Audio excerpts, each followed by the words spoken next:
On the 24th of November 2018, a group of young people went on a boat party in celebration for the end of the year and expectation for the coming year 2019. Unfortunately for some of them, this boat party would be their very last day on Earth. Like the Titanic of 1912, the Ugandan boat party disaster was one tragedy that shook the cause of everyone who heard of it, everyone who witnessed it, and everyone who survived it. But it was a total nightmare for those who lost their lives in it. The day was a Saturday, and it turned out that this boat party is an annual celebration organized by a notable businessman. It was done every year. Different groups of people would board the boats for a cruise around Lake Victoria. There is dance, music, food, drinks, musical performances. It was supposed to be a blast. However, on that day, it ended up being a splash. What is sad about this tragedy is the fact that the signs were glaring.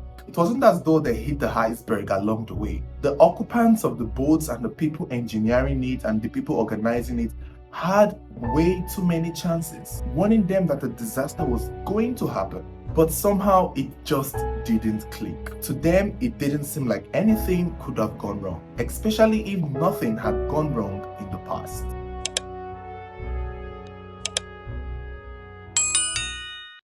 One of the earliest signs was the fact that the boat took many hours before it came at the shore to pick its supposed guest. So this boat was scheduled to show up at around 11 a.m. in the morning, but it came 5 hours later, around 4 p.m. I mean, this was enough time for anyone who do not have patience to go home. But for some reason, these guests, almost 100 of them, stayed and waited for it. The guests, while waiting for the boat around 11 a.m. when they were supposed to board it, it was said they complained, they were calling the owners, they were calling the people that invited them, asking them what's up. It's 12 p.m. It's 1 p.m. What's going on? Is this party no longer holding? And the owners of the boats, the engineers, claimed that they were replacing the engine with a new one, promising them that they will be done in 30 minutes. But that wasn't the case. I mean, come on.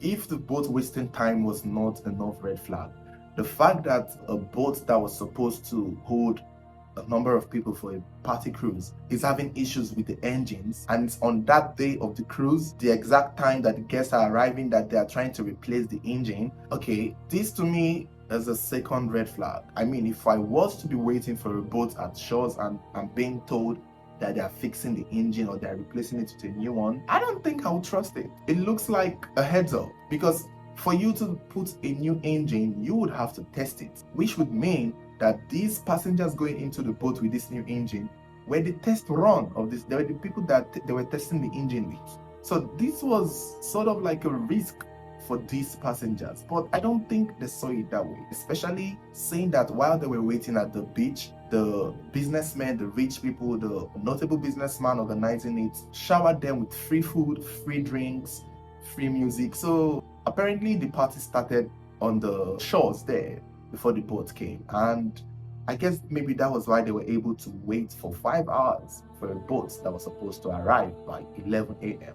Eventually by 5, the MV Templar came. The MV Templar, that is the name of the boat that was supposed to take them for the cruise. The MV Templar arrived, and the party goers were excited. They were like, okay, fine, another round of cruise. So originally the plan was that they boarded, the Templar would take them around Lake Victoria for at least 1-2 hours, and they will get to another resort by Lake Victoria, wave to the people at the other side of the beach before coming back to the KK beach in Kampala. And so the boat came, they all began to board one by one. Now, this is another problem. This is another sign. This is where the third sign even came in. The boat capacity originally is supposed to hold 90 people at a time. So this boat is built to hold only 90 people, but yet it was said nearly 100 people boarded the boat. Some sources even said 120 people were on that boat. A boat that was supposed to only hold 90 people is holding 120 people. And I think for some reason, that should be something that would have alerted somebody who was observant. Saying that, or knowing the capacity of the boat and saying that obviously it's way above its normal average of people it can carry, it seems alarming to anyone who may have noticed, but I don't think these people care. Apparently, these boats came to pick everyone that was on the shores. And what is even more suspicious is the fact that the boats did not even have a manifest. Usually, to board a boat, you're supposed to write your name and go in. And these boats didn't have one. Some sources claim that the boat met its 90 people manifest and basically let every other person in. But some sources are saying that the boat did not have manifest, which means their names, the names of the people boarding the boat, were not registered. So everyone was just going into a boat. They were just walking into their death for free. And that was it. This was the third time that the things was going off and nobody seemed to notice. And the worst part is that that is not all the signs that these people got. That's not all the chances that these people got to save themselves. These people got to know that something wasn't going right. So when they were getting into the boat, boarding, getting into the cruise, it was said the organizers, the security, the policemen, the people in charge of the cruise came to the boat to tell them, all right, please put on your life jackets. There is most likely enough life jackets for all of them. But the problem is these people did not even listen. It was more like, well, many of them wanted to take pictures, many of them wanted to do videos, and apparently the life jacket was going to ruin their fashion. So when the police came to tell them, or when the security or the people in charge came to tell them to put on their life jackets, it was said a lot of them ignored. They made comments, they even made jokes and made fun of the life jackets, of how ugly it looked and how it will not match their outfit. And that was what was said. And soon the boat cruise began and the party started. There were dance, music, entertainment, drinks. It was pretty much what they expected. People were making videos, uploading pictures, not knowing that what was to come next was something that would change their lives forever. Some for the worse, others for the very worst.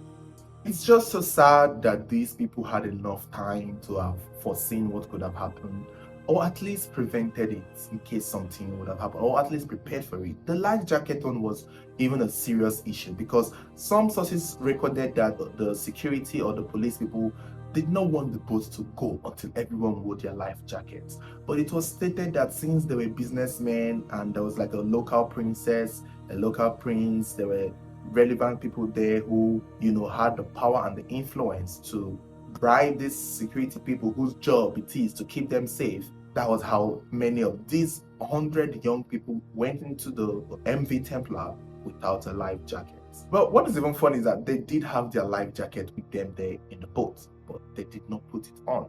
So I guess there was a consolation that, okay, after we take pictures, we will wear it. Yeah, that is what they told themselves. Eventually, the boat continues, the ride continues, the music continues, and one of the first signs they got when they were on the water was the engine stopping. Out of nowhere, the boat stopped. Remember, this is a new engine that they had just installed. And we assume that normally they are supposed to test this engine. But clearly they were test running it right there with the lives of these young people. They did not know they were being used for a test run. Another thing that people observed was that the boat had two holes by the corner that had recently been patched. I guess that was what they were doing when they were fixing the engine.